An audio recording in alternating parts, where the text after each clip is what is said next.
Etawah UP से हूँ।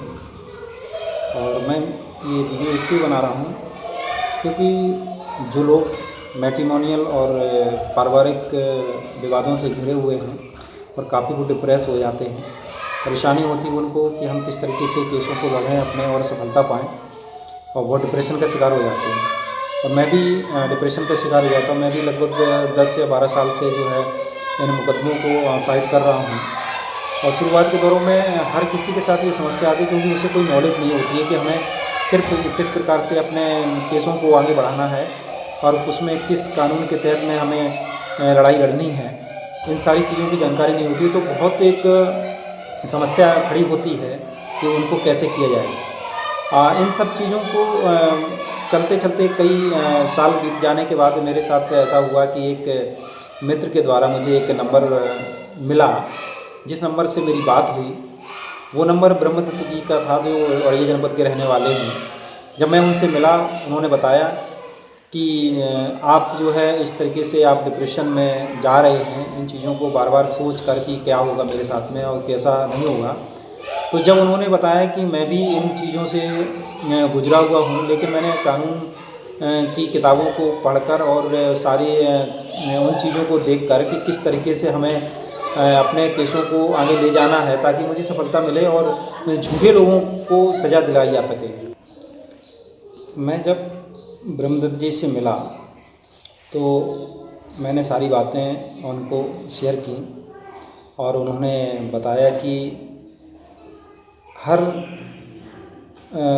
झूठे केस को लड़ने के लिए हिम्मत होनी चाहिए, हौसला होना चाहिए और धैर्य भी होना चाहिए, क्योंकि इन विवादों में बहुत लंबे समय तक लड़ाई लड़नी पड़ती है। तो उन्होंने मुझसे कहा कि आप परेशान ना हों, चिंता ना करें, मैं आपके साथ हूँ, और उन्होंने मेरा साथ भी दिया। मैं अपने जनपद में एक अकेला ऐसा व्यक्ति हूँ जिसने अपने ससुर के ऊपर DP3 का केस करवाया हुआ है, जिसमें दहेज देने का आरोप तय हुआ और ससुर को वारंट भी जारी हुआ है। मैंने कई लोगों से सलाह ली, सबने मना किया कि नहीं, इस तरीके का केस नहीं होता है, लेकिन ब्रह्मदत्त जी ने बताया कि दहेज लेना और देना जुर्म है, तो इस परिप्रेक्ष्य में हम लड़की वालों पर भी DP3 का केस कर सकते हैं। और वो मैंने किया और उनकी सलाह से ब्रह्मदत्त जी की दिशा निर्देशन में मैंने वो केस फाइल करवाया और उसमें सफलता भी पाई। तो तब से मैं उनका बहुत ही ज़्यादा फ़ैन हूँ कि उन्होंने काफ़ी मेरी मदद की। और अभी कुछ दिन पहले हमारा 125 में मेंटेनेंस का ऑर्डर पास हुआ, जिसमें हमारी सैलरी का 50% अमाउंट बना दिया गया। तब मैं बहुत ज़्यादा परेशान हो गया था कि मुझे पता नहीं अब क्या होगा क्या नहीं होगा, कैसे मैं इसे निजात पा पाऊँ। तो मैंने ब्रह्मदत्त जी को फ़ोन लगाया और मैंने सारी बातें बताई, उनको अपना ऑर्डर भी भेजा। उन्होंने उसको पढ़ा और उसके बिहाफ पे उन्होंने बताया कि इसमें बहुत सारी चीज़ें हैं जो आपके फेवर में हैं और इसके आधार पे आपका मेंटेनेंस बिल्कुल बंद हो सकता है या बहुत न्यून हो सकता है। तो जिसके आधार पर उन्होंने जो सलाह मुझे दी उस पर मैं काम कर रहा हूँ और निश्चित तौर पे मुझे उसमें सफलता मिलेगी।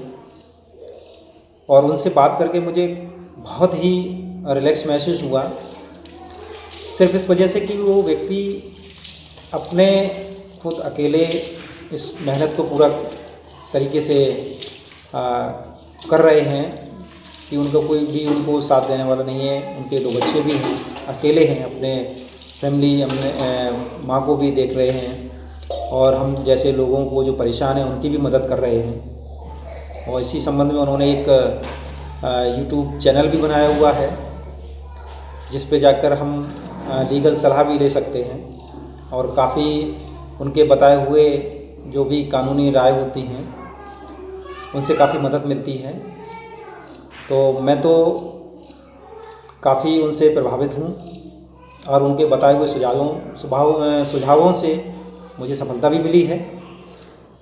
तो इसलिए मैं ईश्वर से प्रार्थना करता हूँ कि भगवान उनको सलामत रखे और ऐसे ही हम जैसे परेशान लोगों की मदद करते रहें और यही मैं कहना चाहूँगा, एक बार पुनः ब्रह्मदत्त जी को धन्यवाद देना चाहूँगा, जिसकी वजह से मैं आज बहुत रिलैक्स महसूस करता हूँ। लड़ाई है वो लड़ते रहेंगे और आगे चलती रहेगी और उनसे दिशा निर्देशन बराबर लेते रहेंगे।